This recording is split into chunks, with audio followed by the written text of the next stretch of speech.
Bom, então, bom dia. Hoje nós estamos na reunião de nefrologia do Hospital de Base, São José do Rio Preto, dia 31 de agosto de 2022. Hoje nós temos imenso prazer de trazer o Dr. Tiago Proença de Moraes. Dr. Tiago vai falar sobre adequação em diálise peritoneal e eu vou passar para o Dr. Piccolo para ele fazer a apresentação formal do Dr. Tiago. Dr. Tiago, muito obrigada mais uma vez por nos aceitar estar aqui conosco, né? E muito obrigada pela sua apresentação. O Dr. Piccolo vai fazer a sua apresentação. Correto, obrigado. Então, bom dia a todos. É um prazer, Tiago, poder te receber aqui.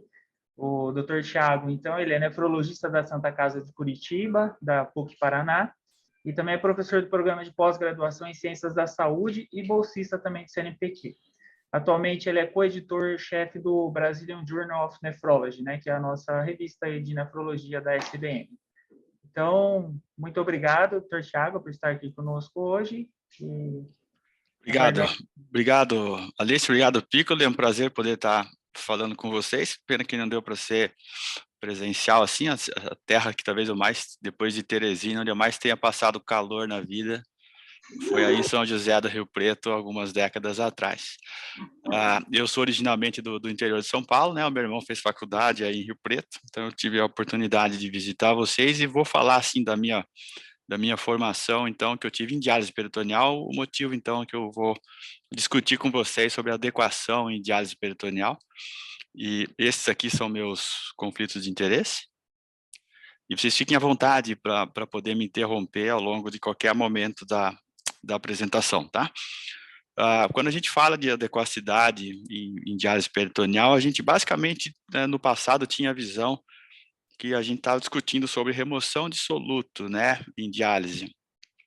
Vocês vão ver que isso mudou um pouco ao longo da aula, mas para um conceito inicial, assim, principalmente quando a gente tem gente que está começando a formação profissional na nefrologia, é importante alguns conceitos, né? O primeiro é você saber olhar a membrana peritoneal e entender como que ela funciona quando a gente está falando de remoção de soluto.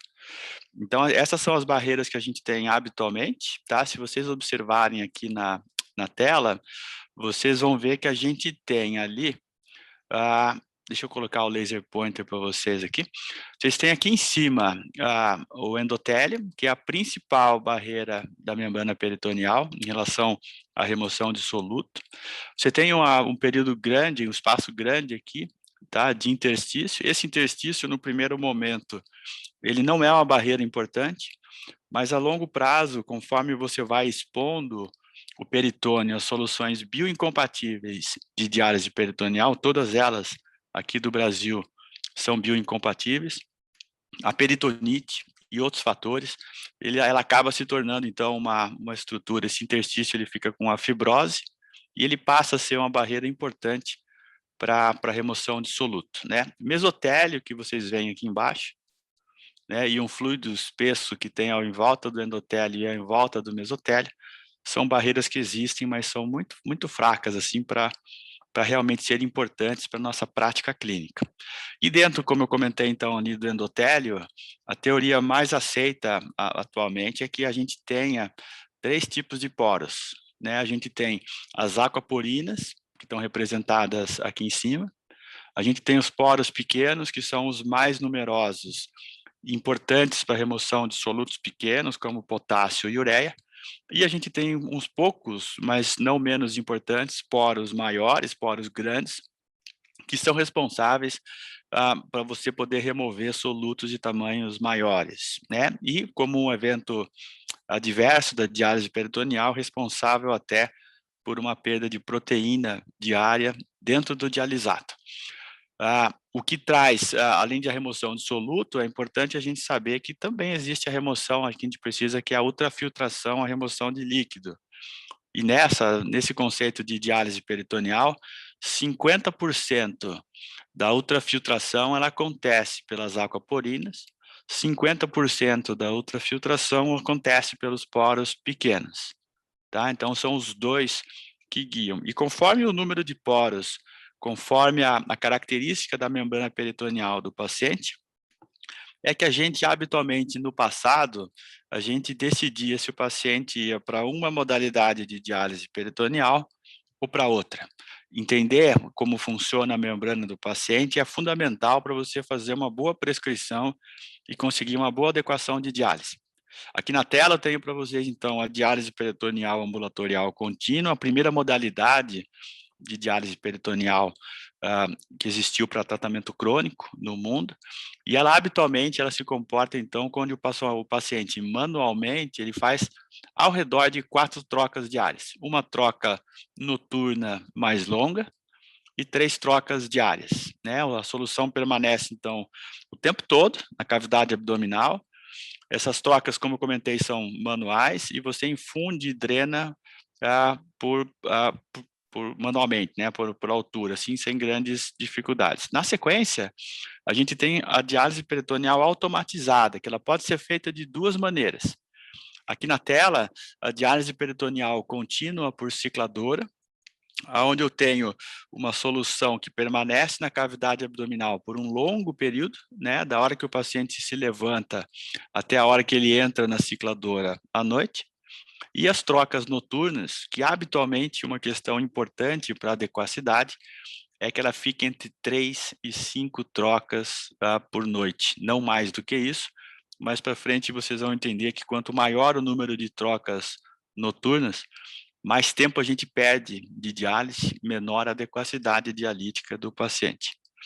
Mas notem também aqui na imagem que quando a gente faz uma troca muito longa, como essa da CCPD, o paciente obtém uma ultrafiltração inicial, e aí ao longo do tempo, ao longo do dia, ele vai perdendo a capacidade osmótica, porque a glicose, que é o agente responsável pela ultrafiltração, ele tem um coeficiente de reflexão muito baixo. O que quer dizer isso? Significa que o paciente ele reabsorve aquela glicose que estava ali na cavidade abdominal para ultrafiltrar ao longo do tempo. Então, ele perde essa capacidade, e não só perde, como ele passa a reter líquido, se a gente deixar muito tempo uma solução de glicose, principalmente em concentrações mais baixas, dentro da cavidade abdominal. Talvez o mais comum, assim, né, que a gente vê Brasil afora, é a diálise automatizada noturna intermitente, né, que quando lá no livro do Dalgidas, ele publica isso aqui para dar o exemplo, ele até publica com um número maior de trocas do que ele mesmo recomenda, né? Ou seja, durante o dia sem solução, sem diálise, e à noite você faz somente trocas curtas e na sequência a gente discute quando que eu posso prescrever uma, quando que eu posso prescrever a outra. Quem define, né, em termos de adequacidade, assim, ou de ajuste de prescrição, qual que é a modalidade ideal de diálise? É um teste que um colega chamado Dr. Zbigniew Twardowski, em 1987, ele publicou, que é o chamado de teste de equilíbrio peritoneal. E o teste clássico, ele está descrito aqui à esquerda, mas basicamente, assim, né, para quem nunca teve contato, é uma permanência de líquido de 4 horas. Então, eu coloco o líquido na cavidade abdominal, 2.000 ml, eu vou fazendo a infusão em quantidades pequenas, vou pedindo para o paciente girar de um lado para o outro, para que esse líquido na cavidade abdominal ele possa se distribuir de maneira uniforme entre as alças intestinais. E aí eu tenho uma coleta de sangue, que acontece com 2 horas, uma coleta de sangue com 1 hora, uma coleta de dialisato, perdão, com 1 hora, e uma de dialisato com 4 horas. Isso vai me dar uma curva com a velocidade que a gente chama de D sobre P, né, dialisato sobre plasma de creatinina, é uma divisão simples, e quanto mais alto esse valor, ou seja, mais creatinina passou para o dialisato, mais rápido esse paciente transporta. Então, pacientes rápidos transportadores, que antigamente a gente chamava de alto, como ainda está aqui no slide, são pacientes que têm preferência para fazer seu tratamento na diálise automatizada. E pacientes baixo transportadores ou lento transportadores, eles teriam uma facilidade maior de serem manejados na diálise peritoneal ambulatorial contínua. Os médio transportadores, você pode conseguir manejar facilmente em qualquer uma das terapias.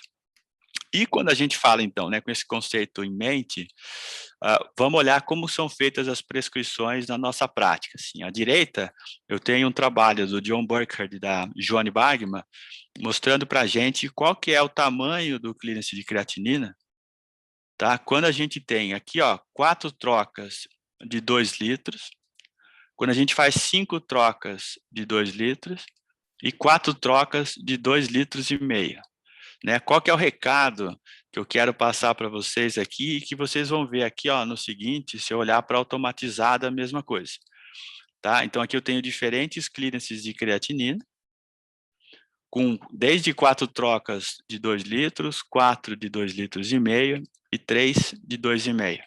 O recado que é para passar para vocês aqui é que quando você quer aumentar o clearance de creatinina ou KTV, você tem mais sucesso aumentando o volume de do que você aumenta muito.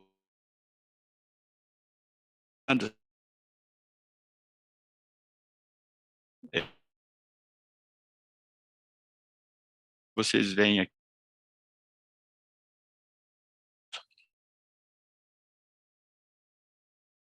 né?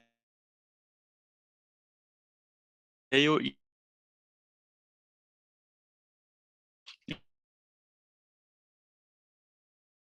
ao longo da apresentação, o KTV em si, tão importante quanto foi no passado. Mas quando eu comecei lá atrás, esse aqui era o professor Dimitrios Oreopoulos, que até teve aqui no Brasil com a gente um tempo para dar uma aula para nós, e ele, baseado num estudo chamado de Canusa, ele trouxe para a gente um conceito de que o KTV ideal do paciente em diálise peritoneal, ele devia ser de 2,0, 2,1 semanal.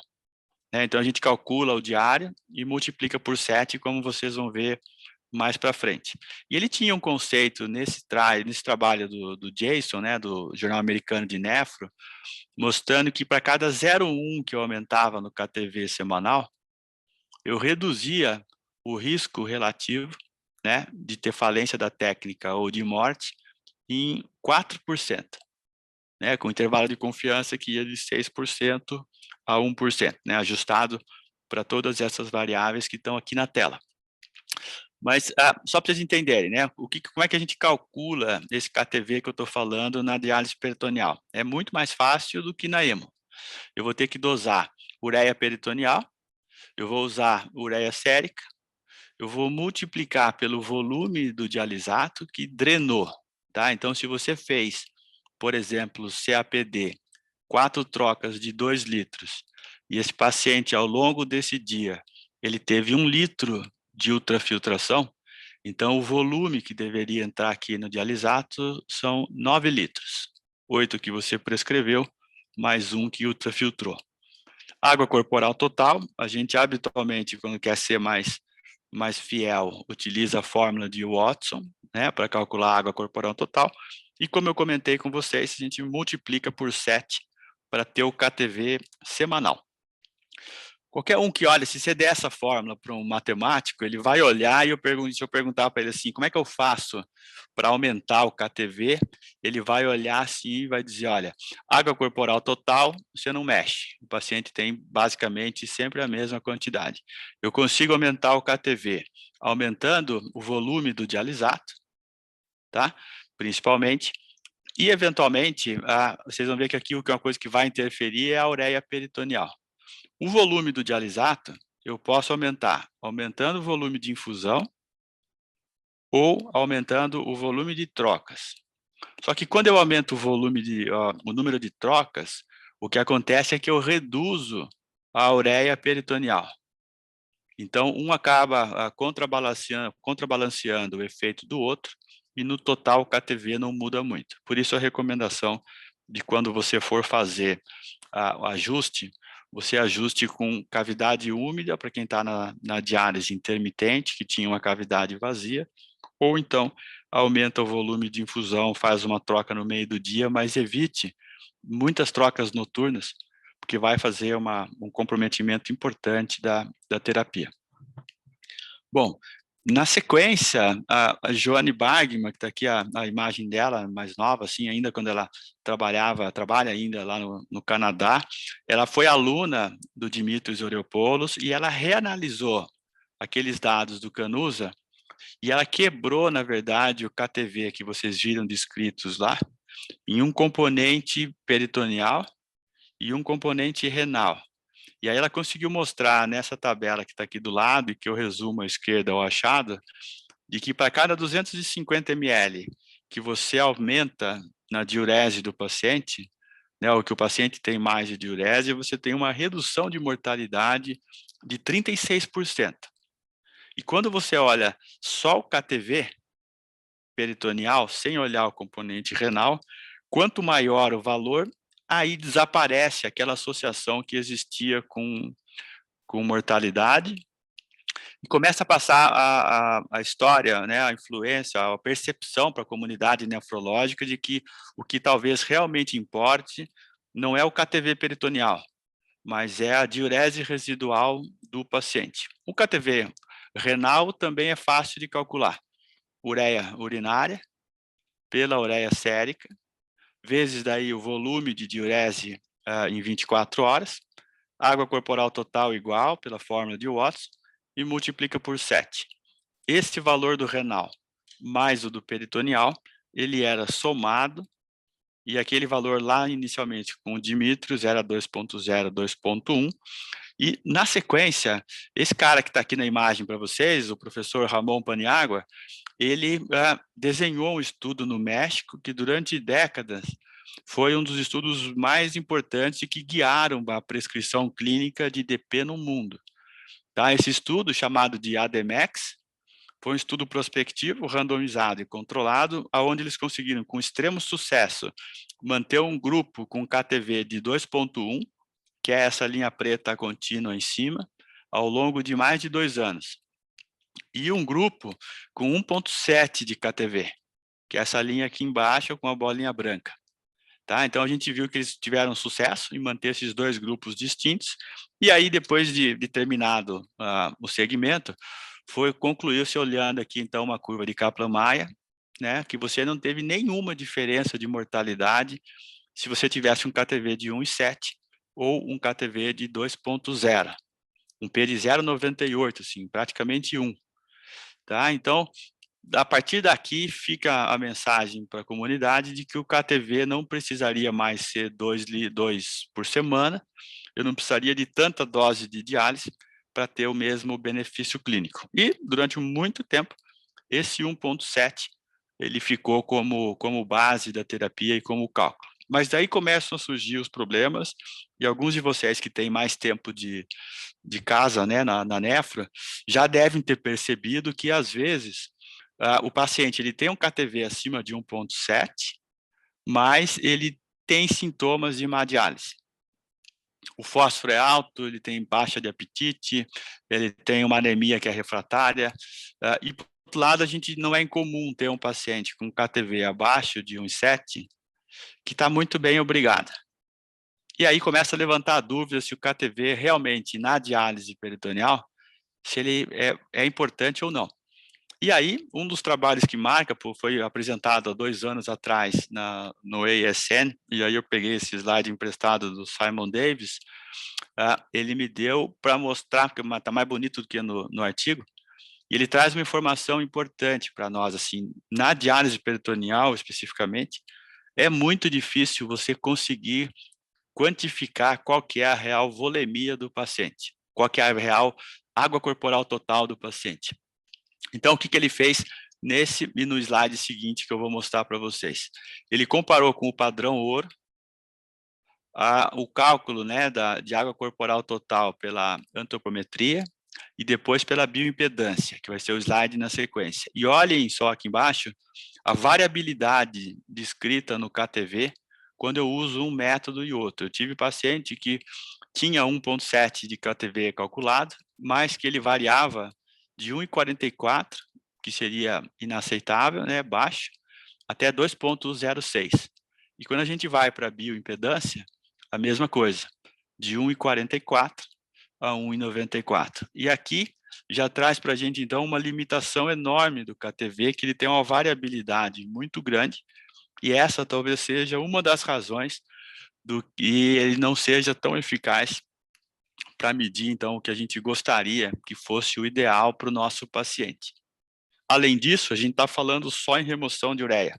A gente sabe que existem várias outras toxinas urêmicas de tamanhos maiores que são igualmente importantes quando a gente fala de inflamação, prognóstico, comorbidade, mortalidade dos nossos pacientes. Aí a gente sentou lá na Austrália, começou essa conversa lá na Austrália em 2016, durante o Congresso Mundial da ESPD, ó, Johnny Bargman estava aqui, o Dimitri já tinha falecido, e a gente refez, então, o contexto do que seria adequacidade em diálise peritoneal.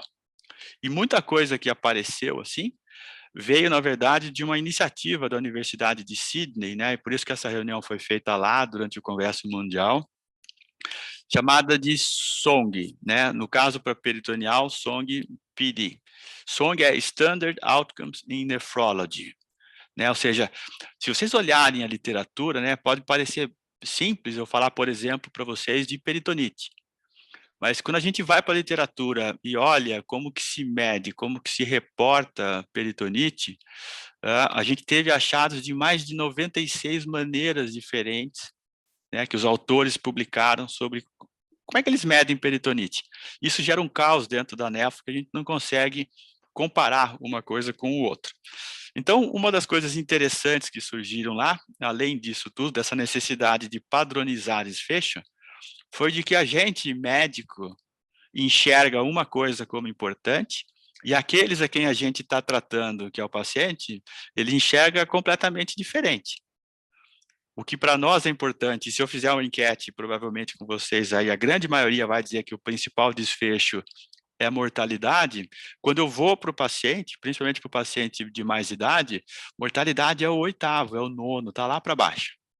Ele está muito mais preocupado com qualidade de vida, com coisas que melhorem o convívio social dele, do que com mortalidade por si só. Então, dessa maneira, a gente acaba incluindo dentro de um conceito mais amplo que a adequacidade ela deve envolver não só a remoção de soluto pequeno, mas também outras medidas indiretas, clínicas e também de qualidade de vida, entre essas que estão aqui na tela. E aí, então, há 2 anos atrás, teve a publicação aqui com gente do mundo inteiro, da nova recomendação, que seria originalmente o nome de adequacidade em diálise peritoneal, e que a gente decidiu mudar, porque a hora que a gente estava discutindo entre nós, o termo de adequacidade está tão ligado ao conceito de KTV, que a nossa preocupação é que a comunidade enxergasse isso como, de alguma maneira, relacionado ao KTV, que foi rebaixado em termos de importância dentro desse conceito. Então, a diretriz chama a recomendação para prescrição de alta qualidade, direcionada por objetivos. Foram mais de 10 artigos distintos publicados e um, que é esse que está aqui na tela, que resume todos eles. Uma coisa interessante sobre KTV, porque a gente sabe que ainda todo mundo gosta, o KTV, assim, ele não deixa de existir, ele continua sendo importante, mas ele só vai medir remoção de ureia.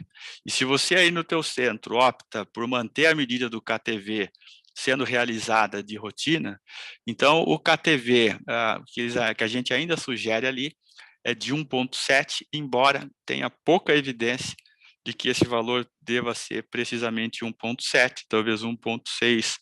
Ninguém testou e provavelmente daqui para frente ninguém deve testar. Um outro documento aí publicado pela professora Edwina Brown, que vai ser a nova presidente da ESPD, e o Peter Blake, que provavelmente todos já pegaram o livro dele na mão, né, que é ele é que faz a parte da peritoneal do Dalgirdas. Eles fazem, então, um documento inteiro sobre como a gente avaliar a qualidade de vida com prescrição centrada no paciente e a capacidade de decisão conjunta de qual seria a modalidade de terapia renal substitutiva para eles. Dentro desse documento, né, alguns outros conceitos que são importantes é a sensação do paciente se sentir bem Controle volêmico, ele passa a fazer parte do conceito de adequacidade, tá? A remoção de soluto também, então o KTV não desaparece, ele só é parte de um componente geral. E outros fatores não associados à diálise, também para a diálise passam a ser importantes, como estado nutricional, hospitalização e assim por diante, tá? Ainda temos uma dificuldade enorme de definir, quando eu falo de qualidade de vida, qual que é a ferramenta que eu devo utilizar, né? O Fred Finkelstein escreveu sobre isso. O mais aceito, talvez, aqui atualmente seja o SF36 e o CADECOL, né? Mas com grande dificuldade de você ainda aplicar isso na prática clínica, porque são questionários grandes e depois não tão fácil de você interpretar e comparar entre os grupos, né? Status volêmico, né, daí revisado pela Angela Wang, ele também tem um baita de um destaque. A gente ainda tem uma dificuldade de entender como que eu meço volemia, água corporal total, extracelular e intracelular no paciente em diálise peritoneal, né, bioimpedância ou não, como é que a gente faz? Mas algumas coisas são claras, assim, né? A gente precisa manter um monitoramento próximo da diurese residual. A gente sabe que os episódios de hipervolemia com hipertensão, com edema, eles geralmente têm uma associação ou de perda abrupta da diurese residual, ou de uma alteração na dieta, na ingestão grande por conta do paciente de líquido e sódio. Então, a gente precisa manter, e a recomendação deles, a princípio, é que a gente utilize a ferramenta com que a gente tem mais prática para volemia, seja o exame físico, pressão arterial, edema, seja bioimpedância, antropometria, como você achar melhor, e você consegue com isso, até que se tenha uma definição, manter o paciente mais próximo da volemia. Os fatores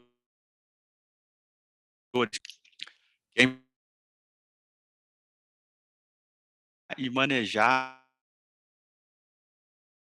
é você tentar manter o paciente o maior tempo possível com diurese residual. Então, a dose de diurético ela deve ser sempre recomendada quando eu tenho uma diurese acima de 100 ml em 24 horas. E a recomendação é que ele possa ir até valores, para nós aqui no Brasil, de 240 miligramas por dia. A recomendação da diretriz fala em 250, mas fora, em alguns locais, eles têm a furosemida na apresentação de 250, que aqui no Brasil eu não tenho. A outra coisa que atrapalha a diurese residual e volemia é a exposição crônica a concentrações de glicose muito altas. Não é incomum a gente, na prática, receber um paciente que está edemaciado, que está hipertenso, e a primeira intervenção que eu faço é aumentar a concentração da bolsa. Quando você faz isso, você gera um ciclo vicioso, onde a membrana peritoneal, ao longo do tempo, sofre um processo de inflamação e fibrose, que faz com que você cada vez mais tenha que prescrever quantidades maiores de glicose e leva o paciente a uma hipervolemia. Então, antes de vocês introduzirem diálise mais hipertônica, o ideal é tentar manejar dieta, tentar manejar diurese residual, para daí sim, se não tiver sucesso, ver se o paciente está na modalidade de diálise adequada e ajustar a concentração de glicose, tá? Como eu comentei, assim, o KTV ainda pode ser utilizado, isso aqui foi só uma revisão que eu e o Nil, a gente fez desse contexto, né, do que já tinha sido publicado até antes da publicação dessa diretriz, em 2020. Depois, de novo, né, volto com a Edwina Brown e a Ellen Hurst, mostrando para a gente assim, uma questão que ainda é controversa em nefrologia, que é quando que a gente minimiza a dose de diálise para um paciente considerado terminal. O conceito de adequacidade ele muda conforme o paciente, conforme a expectativa de vida dele. Vou pegar um paciente de 90 anos, com uma expectativa de vida de 6 meses e tentar oferecer para ele uma diálise 24 horas por dia, 7 dias por semana. Então, a questão é qual que é a dose ideal e quando que eu retiro diálise por completo para um paciente com terminalidade. Assim. São conceitos que estão sendo discutidos, mas como a ADP é um mundo pequeno, ainda falta muito estudo. Mas talvez o conceito mais interessante assim que a gente tem para apresentar para vocês e depois abrir para discussão é sobre um conceito chamado de diálise incremental. Se a gente olhar o nosso paciente que precisa de terapia renal substitutiva, quando ele entra em diálise, o ideal seria que você oferecesse para o paciente todas as opções que ele tem: transplante, hemodiálise e diálise peritoneal. Transplante, sem dúvida, a melhor terapia possível para o paciente, mas nem sempre viável na nossa prática. Uma porcentagem pequena consegue. Então, ele tem que habitualmente decidir entre hemo e diálise peritoneal. A hemodiálise, tradicionalmente, pela própria característica dela, a hemodiálise intermitente, ela faz com que o paciente perca a diurese residual de maneira mais rápida. Habitualmente, 6, 8 meses é o tempo que eles têm para perder a diurese residual, embora existam exceções, né? Na diálise peritoneal, isso leva 2 meses. Então, a diálise incremental, que eu estou comentando aqui, ela é uma diálise que ela é principalmente viável para o paciente que está entrando na terapia renal substitutiva, tendo a DP como primeira opção. Para esses pacientes, diferente do que eu fazia lá no passado, de colocar todo mundo em CAPD 4 trocas por dia, ou colocar em diálise peritoneal contínua por cicladora, eu começo com doses que se ajustam para a diurese residual desse paciente. E aí, ao longo do tempo, conforme o paciente vai necessitando, eu vou mexendo nessa prescrição dele, de maneira a deixar o paciente sempre adequado em diálise. Então, tem várias maneiras com que você pode fazer uma diálise incremental. Você pode, por exemplo, pegar aquele paciente que você vai pôr em CAPD, que é a manual, e falar assim: olha, esse cara tem uma boa diurese residual, tem um transporte lento de membrana, eu vou começar fazendo 2, 3 trocas por dia. E ao longo do tempo, conforme eu tiver dificuldade na remoção do fósforo, conforme eu tiver dificuldade na remoção de ureia, de volume, eu passo para 3, para 4 trocas por dia. Isso facilita, inclusive, a aderência do paciente e a qualidade de vida dele na terapia. Existe a possibilidade para alguns locais, aqui no Brasil é complicado pela falta de oferta, mas fazer CAPD com volume menor. Uma coisa que a gente sempre fez, né, que foi fazer aquela diálise peritoneal noturna intermitente, ou seja, sem líquido durante o dia, ela é considerada uma maneira de diálise incremental. Você deixa o paciente seco durante o dia e ele só faz a terapia durante a noite.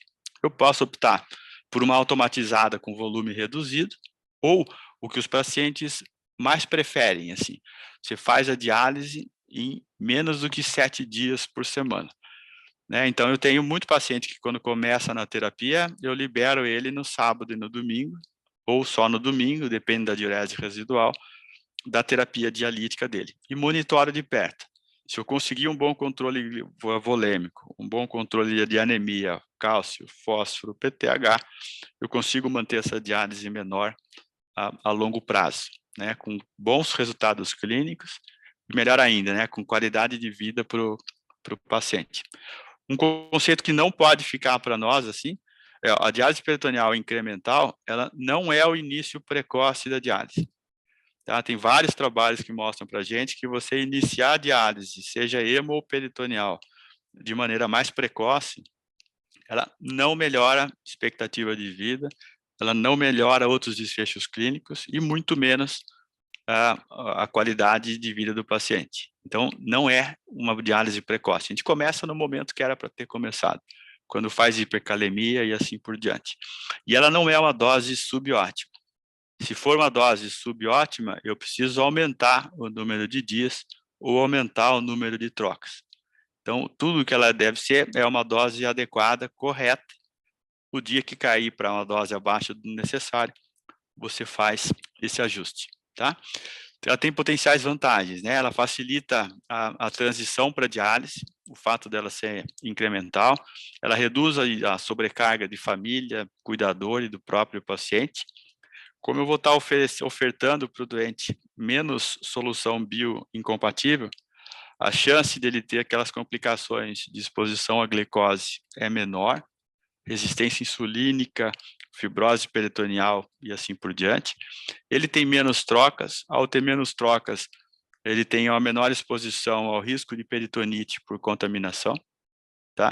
E outras complicações mecânicas, como hérnia e assim por diante, que pode acontecer com volumes mais altos.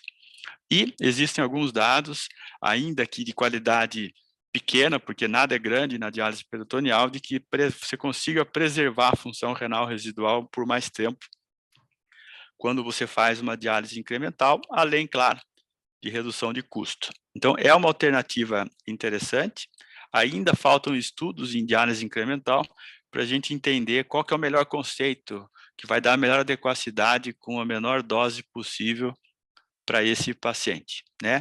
E aí, assim, reforçar que talvez o principal marcador, assim, o surrogate marker que a gente tem, que dá para fazer diálise incremental, é o clearance renal, tá? Então, de novo, né? A recomendação é você monitorar e monitorar de perto o volume de diurese residual, porque vai chegar um momento em que ele vai cruzar essa linha, né, aleatória que eu coloquei aqui no slide, que daqui para baixo ele entra numa subdose. E aí eu preciso mexer na minha prescrição para trazer esse paciente de volta para uma prescrição adequada, né? Então, lembrando, recordando, a adequacidade, ela é um conceito que veio importado da hemodiálise, então, dessa maneira, ela nunca funcionou muito bem na diálise peritoneal, né? Você aumentar a remoção só de ureia tem um impacto mínimo em mortalidade e em qualidade de vida. Então, a nossa recomendação, não vou entrar em detalhes de tudo que está aqui, mas só para mostrar para vocês que mudou completamente a visão, assim, e várias coisas passam a ser importantes, tendo como visão final o paciente. Então, uma diálise adequada é uma diálise que dá uma boa capacidade social para o paciente, que dá o maior tempo possível de preservação de diurese residual, que permite o paciente ter um bom controle da anemia, de distúrbio ósseo mineral, um bom status nutricional. Então, tudo isso são fatores que são importantes, que devem ser levados em considerações, cada um com o seu alvo específico. Veja, o KTV está aqui embaixo, para quem é fã ainda da remoção só de ureia, tá? Eventualmente, uma descrição ali nessa imagem do que a gente pode fazer para melhorar a remoção de líquido e de soluto. Uma coisa que a gente pode discutir no futuro, pouco utilizada no Brasil, e que daí sim eu posso fazer várias trocas durante a noite sem comprometimento, é uma diálise peritoneal chamada de tidal, tá? Onde eu nunca esvazio por completo a cavidade abdominal. Isso aí dá para você manejar, reduz o número de alarmes de cicladora, etc., mas não é tão simples de você prescrever, principalmente se você não tiver monitoramento remoto, né? Um modem que te diga em tempo real o que as coisas estão acontecendo, né? E aí, assim, depois de tudo isso levado em consideração, você tomar a sua decisão do que você quer para reduzir hospitalização, desfechos intermediários, desfechos duros, para a gente poder, então, oferecer uma diálise que a gente chama de diálise moderna, né, para o paciente em diálise peritoneal e não mais engessada, como foi no passado, tá? E aí fico, então, à disposição para vocês, para qualquer pergunta, dúvida ou crítica que tenham do que tem de novidade aí. Obrigado.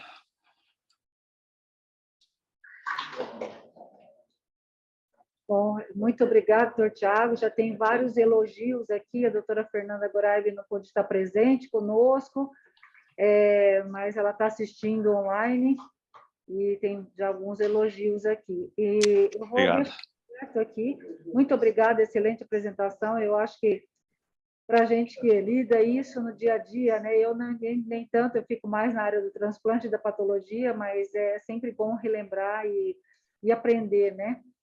Eu vou deixar aberto aqui para quem quiser fazer perguntas. O doutor Horácio vai fazer uma pergunta aqui. Legal. Bom dia, Tiago. Tudo bem? Bom dia, tudo bem, Horácio? O seu irmão formou quando aqui na FAMERP? O meu irmão ele fez veterinária primeiro, deve ter formado aí na FAMERP ao redor de 2010, 2011. Ele tem a minha idade assim, mas ele entrou mais velho. Ele primeiro fez patologia veterinária, depois ele foi para medicina, acho que ele fez clínica médica aí também.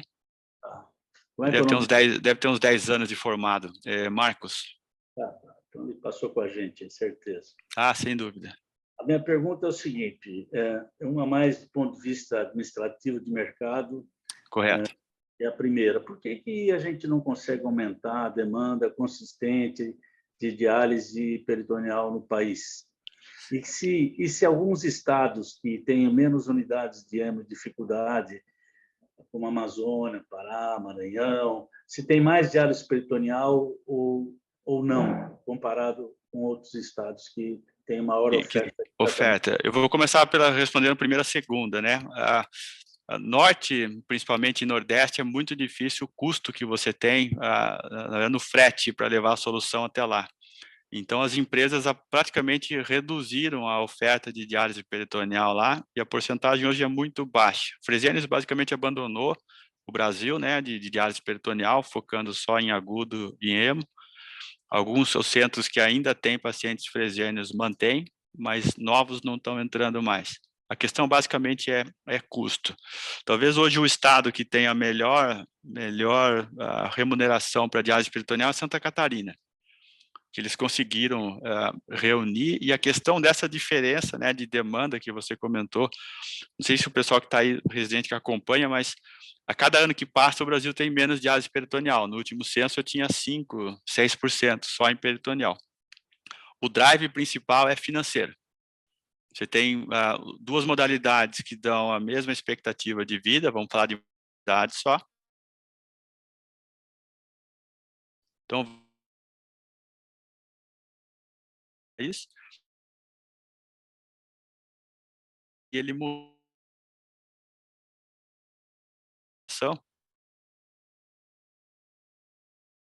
em 4 nos Estados Unidos. Para a gente que você tirar essa na hemodiálise, na peritoneal. Bom, e do ponto de vista de pacientes que indicações, e hoje nós estamos discutindo isso na enfermaria, pacientes que têm fração de ejeção abaixo de 30, não tem sentido colocar paciente de uso fração de ejeção abaixo, colocar em hemodiálise, mesmo assim, a resistência e para diálise peritoneal. E qual a tua experiência de sobrevida desse tipo de paciente? E também nos pacientes diabéticos, que é uma coisa que sempre se discute muito, né? Paciente diabético que entra em diálise peritoneal, a sobrevida hoje nossa num dos melhores centros, usando essas melhores práticas.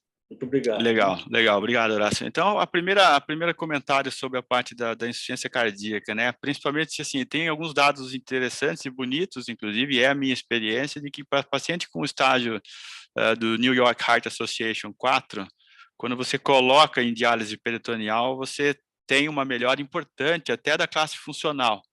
Tem um trabalho bonito no NDT que mostra que de 18 ou 19 pacientes que eles colocaram com estágio 4, todos subiram pelo menos um e algumas até 2 estágios dentro da classificação funcional de insuficiência cardíaca. A grande dificuldade que eu tenho com IC, na verdade, como você comentou, o limite ali, por exemplo, de 30 ml minuto, o SUS aqui, eles não permitem com que eu coloque um paciente em diálise com uma taxa de filtração glomerular que é boa. Então, essa é uma barreira que eu tenho aqui. Para convênio, a gente tem. E aí, a melhor maneira com que eu faço para convênio, quando é um paciente desse, com taxa de filtração, por exemplo, de 30, mas com uma IC grave, muito grave, é usar uma icodestrina uma vez por dia, que é uma solução alternativa que eu não comentei hoje, alternativa à glicose, que dá uma boa ultrafiltração, e aí você, além do que, não expõe ele à glicose, né? Uma bolsa dessa diariamente fornece uma ultrafiltração adequada. Teve um trabalho desse interessante, recém-publicado, de um grupo indiano. E diabetes sempre foi a grande preocupação, né? Não sei se o pessoal mais novo aí sabe, mas quando você pega um paciente que é um rápido transportador, se eu coloco ele em diálise peritoneal com a concentração de glicose alta, eles chegam a absorver por dia 300, 350 gramas de glicose pela cavidade abdominal. Isso tem as suas implicações negativas. No passado, a mortalidade do paciente diabético em peritoneal ele era muito maior do que na hemodiálise. Essa diferença ela vem diminuindo nos estudos de coorte, mas faltam estudos randomizados e não vão existir que comparem não só o diabético versus não diabético, mas a hemodiálise versus a diálise peritoneal. Então, essa é uma questão importante. E um outro tema que hoje em dia quase ninguém faz, havia no passado também quem tentasse tratar o diabético com insulina dentro da bolsa. Né, fazia a insulina dentro da bolsa, mas com dois potenciais problemas. Né? A primeira é que é uma contaminação adicional, com risco de peritonite, e a outra é que tinha uma parte da insulina intraabdominal, né, intraperitoneal, ela cola na bolsa, você nunca sabe qual que é a quantidade de insulina que vai ser reabsorvida, e finalmente, uma descrição de uma esteatose hepática subcapsular, quando a insulina vai intraperitoneal, que ninguém sabe qual que é o efeito dela a longo prazo. Então, a recomendação é que não faça. E aí, na diálise peritoneal, então, a gente sempre vai ter que ter um ajuste da prescrição do diabetes, né? Seja com insulina, seja com quem tem condição fazer os novos inibidores de TPP4, que dá para a gente usar sem grandes preocupações para essa população. Mas sempre demanda um cuidado adicional, Horácio. A doutora Fernanda Gorai pergunta aqui, qual seria o melhor indicador a ser monitorado para avaliar a qualidade de diálise peritoneal do serviço? Ela diz que nós monitoramos apenas por KTV e peritonite atualmente. Essa pergunta é excelente, assim, quando a gente montou, a principal barreira que a gente teve na publicação daquela diretriz foi com o grupo norte-americano. O grupo norte-americano, eles usam o KTV, Fernanda, inclusive para ter reembolso financeiro, né? Quando consegue uma porcentagem dentro de um KTV adequado, o reembolso ele é maior. E aí, assim, você imagina a gente propondo um negócio que tiraria o KTV da jogada, como é que ficaria o pessoal lá, assim? Então, foi uma briga quente que teve ali, mas eu acho que se tivesse um bom marcador que você quer palpar e apresentar para o governo, talvez peritonite de longe é o mais adequado, assim, né? E a outra, porque sensação de bem-estar do paciente, né? Você até pode usar aqueles que convênio gosta de usar, mas é difícil. Então, a gente fala muito em mudar, em sair do KTV, mas a gente ainda tem essa barreira de achar uma medida importante. Peritonite não tem dúvida, né? Vai continuar sendo um excelente marcador, não só peritonite, mas, por exemplo, a porcentagem de cultura positiva ou negativa que você tem no centro, né? Que é uma outra questão. Daí o Carlos comentou ali, Carlos, sobre a relação da hipocalemia no paciente em DP. Até o mestrado, doutorado da minha esposa foi justamente em potássio, em diálise peritoneal, dentro de um banco de dados grande, nacional. É uma mortalidade tão grande, pessoal, quanto do paciente com hipercalemia. Né? Então, o paciente em DP, ele faz mais hipocalemia. A solução de diálise peritoneal, diferente na hemodiálise, ela não tem potássio. Então, você tem lá 10, 15, 20% dos pacientes que fazem hipocalemia. E aí não é fácil manejar. Se é o cara internado, eu posso até fazer potássio dentro da bolsa. Né? Eu posso colocar uma bolinha de KCl para deixar ali uns 3,5, 4 mEq por litro. Agora, a nível ambulatorial, não tem jeito. Né? Você libera a dieta, o paciente adora, você pode fazer uma dieta mais maleável para eles e maneja como tradicional, né? Com cloreto de potássio e assim por diante. E mesmo assim, você vai ter uma prevalência mais alta de hipocalemia. Muito bem, daí a Bárbara pergunta aqui, né, que na minha experiência, qual seria o momento de migrar o paciente da hemo para a diálise peritoneal, que evolui com falência de acesso, né, com várias fístulas, sítios explorados, etc. Essa é uma pergunta que não é fácil, né, porque quando o paciente ele evolui com falência, muitas vezes ele evolui de maneira abrupta e você não tem tempo, você tem que começar correndo para fazer a transição para peritoneal. Mas se é um paciente que ele falhou uma fístula, falhou a segunda, você vê que ele é difícil acesso e vai precisar de um catéter, ou aquela fístula que está se arrastando, você pode colocar um catéter peritoneal com calma, né, discutir com o paciente, lembrar que esse paciente nunca foi a primeira opção dele a diálise peritoneal. E a gente tem um monte de dados que o paciente que vai para peritoneal, não porque ele quis, mas porque ele precisou, é o paciente que vai te dar problema. É o paciente que vai vir anúrico, é o cara que não tem muita vontade de fazer a terapia ele próprio em casa. Então, é um cara que vai demandar 10 vezes mais cuidado. E é muitas vezes, em alguns locais, quem passa a impressão para a gente de que a diálise peritoneal ela não é boa, porque é o cara que vai internar sempre, é o cara que vai dar complicação sempre, principalmente para residente que está no hospital, o contato maior é com os caras que internam. E aí a visão que você tem, muitas vezes, é que essa é uma terapia que dá mais dor de cabeça do que qualquer outra coisa. Tiago, Rodrigo Ramalho, tudo bem? Parabéns. Tudo bem, Rodrigo. Obrigado. Eu queria saber o que tem de novidade de terapias antifibróticas para o espessamento da membrana peritoneal. Eu me lembro de um trabalho da professora Irene, utilizando o BMP7, eles publicaram bem, assim, modelo experimental, mas, assim, eu lembro de descrições de talidomida, tamoxifeno, tem azatioprina, eventualmente, para aquelas peritonites esclerosantes. Mas, falando de fibrose especificamente, assim, o que tem de novidade? Assim? Tem alguma coisa... Mudou muito pouco, né? A última vez que a gente revisou, foi até eu e o Mark Lamb que a gente fez, mas já tem quase 10 anos que a gente fez uma recomendação sobre EPS, né? Esclerose peritoneal encapsulante. De lá para cá mudou muito pouca coisa. É exatamente isso que você comentou, assim. Tem, para quem não sabe, assim, é uma complicação rara da diálise peritoneal e muitas vezes fatal quando aparece, né? Embora seja pequenininha, é muito mais comum em quem tem muitos anos de DP. No Japão, o povo tem tanto pavor disso daí que com 5 anos eles tiram o cara da diálise peritoneal, independente de como ele está indo. É um excesso de zelo. O que tem de novo que eu sei que está em andamento, eu sei porque eu revisei o projeto. É um projeto da Joane Bagman, que foi aquela moça que eu comentei lá do KTV lá atrás, que ela está usando inibidor de SGLT2, tá, com 120 pacientes, assim, então eu estou no comitê de estudo internacional, eu autorizei o grant para ela. Mas vai levar uns 4 anos ainda para sair, tá usando inibidor de SGLT2 versus placebo, para ver se na membrana peritoneal você consegue ter algum benefício a médio e longo prazo. Legal, tá bom. Obrigado. Tá, nada. Tiago. Tudo bem, Piccolo? Tudo bem. Parabéns pela apresentação e parabéns por estar à frente aí as discussões dos principais temas relacionados à diálise peritoneal a nível mundial, né? Obrigado, cara.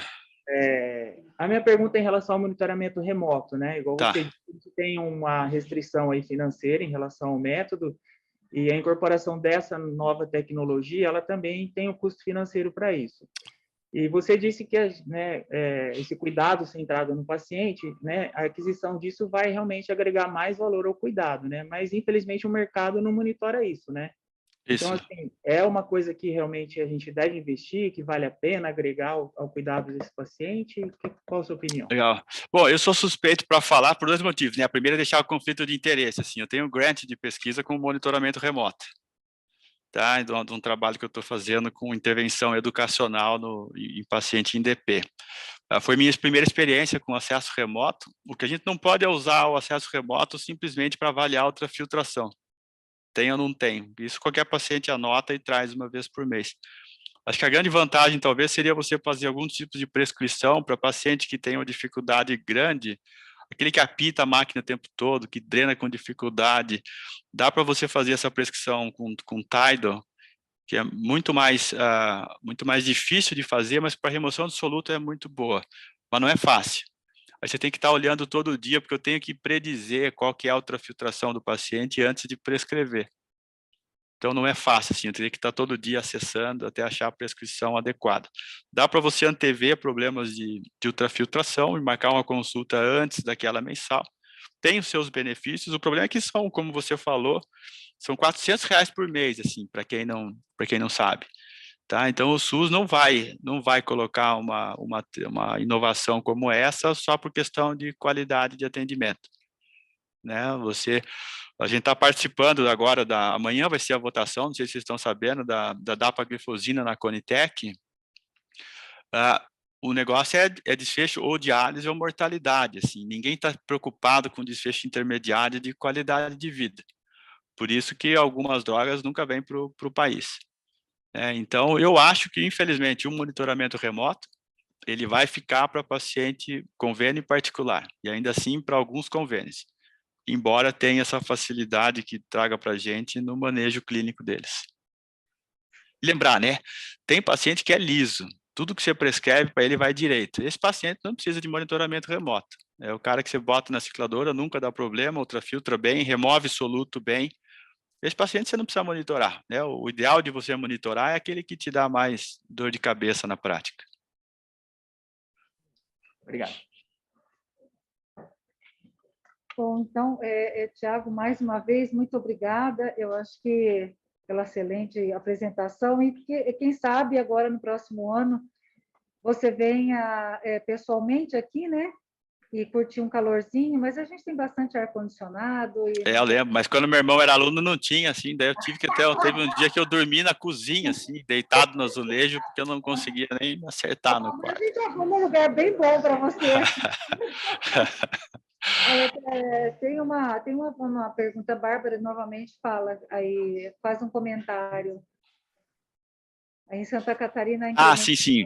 Tem um incremento muito bom para diálise peritoneal em Santa Catarina, lá diferente, talvez, da maioria do país, eles conseguiram reunir todas as clínicas de nefro do estado e fizeram um movimento conjunto para aumentar essa suplementação na diálise peritoneal.